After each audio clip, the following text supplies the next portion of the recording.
Hello friends, I am Cookie Monster. Welcome to my little series called Burnt Cookies. I've been going to Burning Man for a little bit now, and currently I help build an art car and I'm with a really other fun theme camp, and I love all things Burning Man. So I thought I'd take a little bit of time to explain some burner basics to you guys in this series, Burnt Cookies. So let's dive into things. This is the survival guide. Okay, highly recommend checking this out. It starts with the 10 principles. This sits on my fridge all the time, so it's got a few little stains here and there. But the 10 principles of Burning Man are radical inclusion, gifting, demodification, radical self-reliance, radical self-expression, communal effort, civic responsibility, leaving no trace, participation, and immediacy. So they sound kind of simple, but actually practicing the 10 principles is what makes Burning Man magical and amazing. Everything you need to know is in the survival guide. They send this out to all the ticketed participants, and you can also find this online and print it out just like this. It talks about the essentials, it talks about surviving the desert, it talks about the infrastructure and the layout of Black Rock City. It's like a big U from 2 o'clock to 10 o'clock with the letters A through L. So those are the rings that go out. Esplanade is the center, and then it goes A, B, C, D, E, F, G, all the way out to L.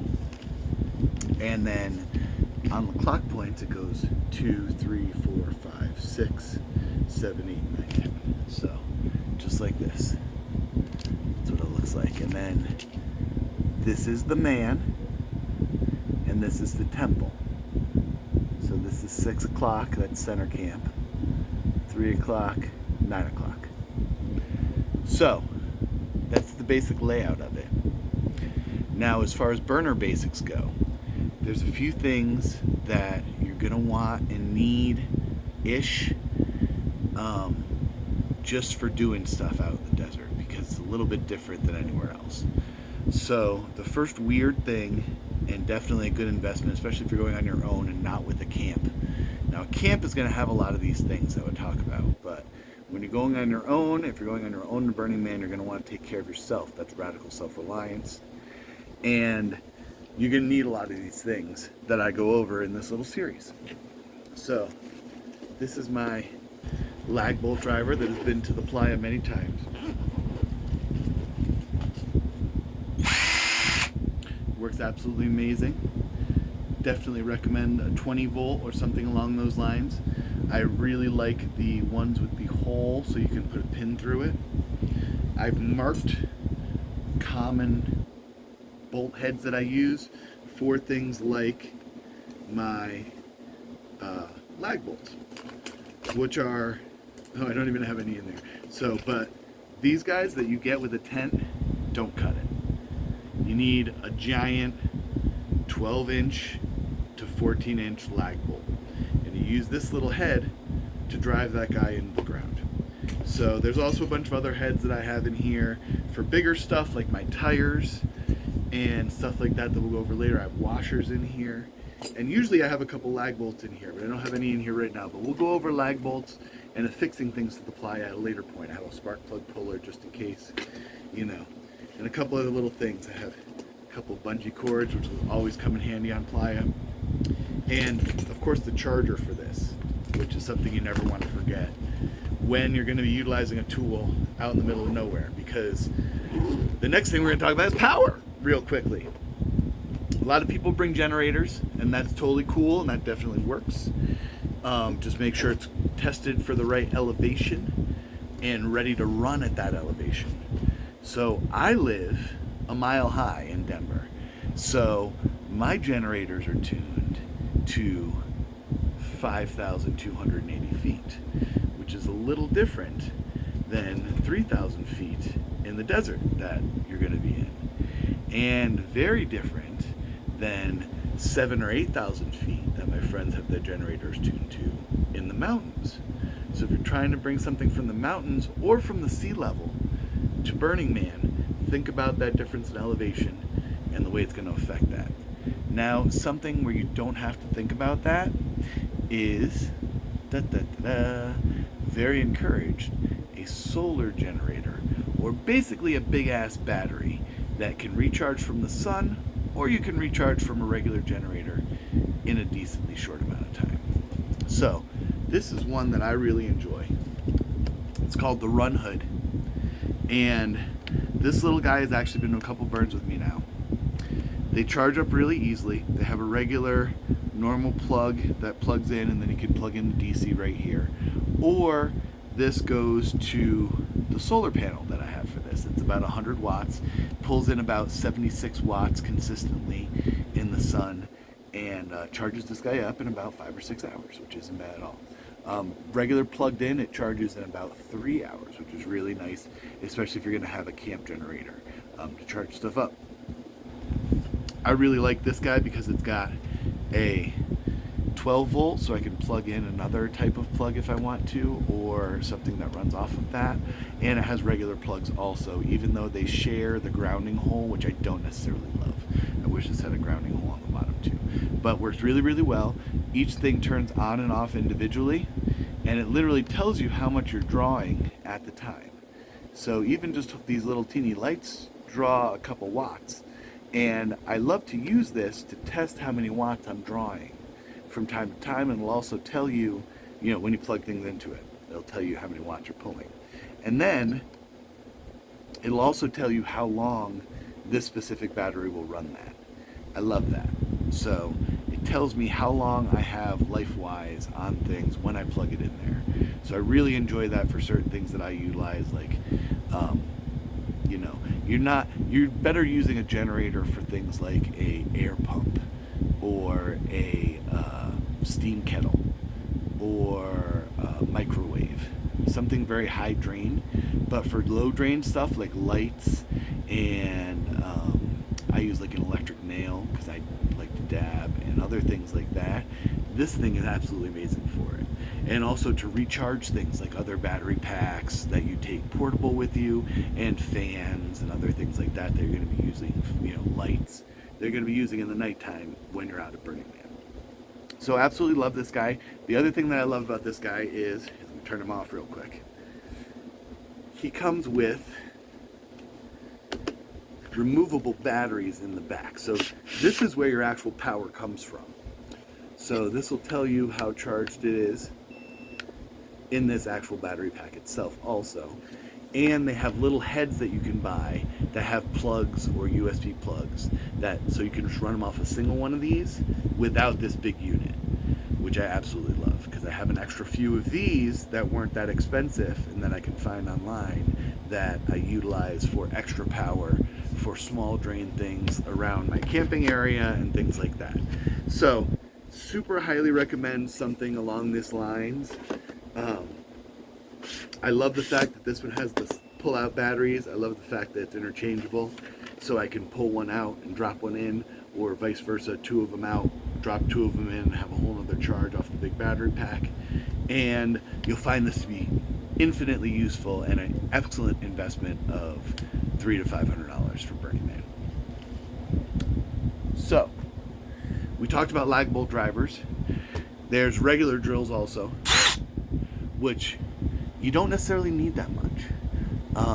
Lag bolts are the biggest thing out there. Regular drills are kind of nice to have just in case you need it for something here or there, or if you're building something specifically there you need regular screws for, which I am, because I build showers for one of the camps that I'm in. Now, last thing I want to talk about in this little episode is bug out bag. So, you're going to Burning Man. Now, you realize it's crazy harsh desert, blah, blah, blah, blah, blah. Sometimes it's beautiful. Sometimes it's really nice. Sometimes it's not crappy at all. You need a satchel or bag or fanny pack or something along those lines that has goggles, that has some type of mouth and nose cover or face mask of some sort, usually chapstick, and I like to have like a simple string light or something along those lines, just to, um, you know, put, you know, just in case I'm caught out after dark. I don't want to be darkling and super dark. So I have all that stuff with me all the time, wherever I'm going, anywhere, and also a cup, which is one of the biggest burner things.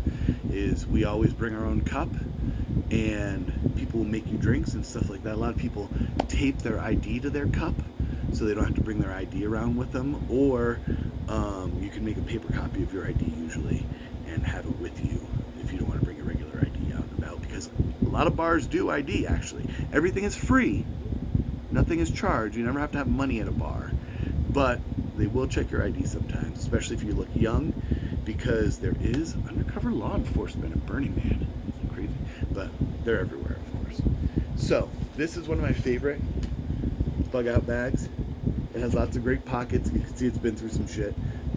Has top pockets, has front pocket, some side pockets, has a little cool back pocket where I can put some stashy type stuff just in case, and fits my phone, fits other stuff, you know. It's got some swag in here from other burns, it's got some stickers, you know. I haven't necessarily cleaned this guy out for Burning Man yet this year. Oh yeah, that was Juju Munji and Surreal Safari, our Apogea regional burn for here in Colorado. So there's regional burns and there's big Burning Man, and this is what I'm talking about, is big Burning Man this time around. Regional burns, some of the stuff isn't quite that important. So a bag like this I absolutely love, and I carry with me everywhere, whether it's on my waist or whether it's something like this that I carry with me, you know. And stuff like these are really cool too, just little small backpacks that you can just throw over your shoulder. It's not gonna have too much in, maybe even a little towel. Towels are really nice to just wipe your face and stuff like that. Have a little hand sanitizer in there. If it's around dinner time or lunchtime, it's always nice to have like a foldable bowl or a little silicone bowl or something that you can have in here, so that you're not asking camp that you're at, who's already giving you a gift of food, for something to eat the food out of. So it's always great to have what you need, which is part of radical self-reliance. Other packs that work really, really well are ones like this. I like this one. It's just a little simple guy that I can stick a few things in when I'm not necessarily worrying about stuff. And, you know, I usually bring my phone around just because I take pictures sometimes with my phone, which is also something we'll talk about. You always have to ask consent for pictures, which is key at Burning Man. I've been a photographer for 15 years, and I get some amazing shots, but I always need to ask and make sure that people are okay with pictures, because some people are there just to burn. They don't want to be in a picture. They're just doing their thing. Also, leg bags and single shoulder bags like these are absolutely awesome. Lots of pockets, lots of big pockets sometimes are nice, you know. Waterproof pockets like this one in the top is a really awesome one. So there's like a front waterproof pocket, so I usually put my phone in there, and just in case I get caught out somewhere and something happens and it gets really bad, I know my phone is safe in that little pocket in there. So things like this are absolutely awesome. And it has, like, this one has a leg strap right here that goes around your leg if you want, or it has a single shoulder strap, which also is really pretty awesome. So you can use it like shoulder and waist, or you can drop it around and you can unclip this and put that around your waist, and then use it around your leg, like right here, which I absolutely love. So Burning Man is crazy and awesome and wonderful and magical, but being prepared is also pretty fucking magical. So that's why I'm going over a few of these things for you and telling you some of the secrets that I've learned over my years and years of burns. It's been, I believe it's going to be my 23rd total burn coming up, and my 6th time going to Black Rock City. So I've learned a little bit, and I love it, and I'm happy to share that knowledge with you. In upcoming episodes, we'll talk about things like showers. We'll talk about things like coolers. We'll talk about things like food. We'll talk about things like enjoying yourself and being safe about that. First aid, water, those types of things. So tune in next time, and much love to y'all.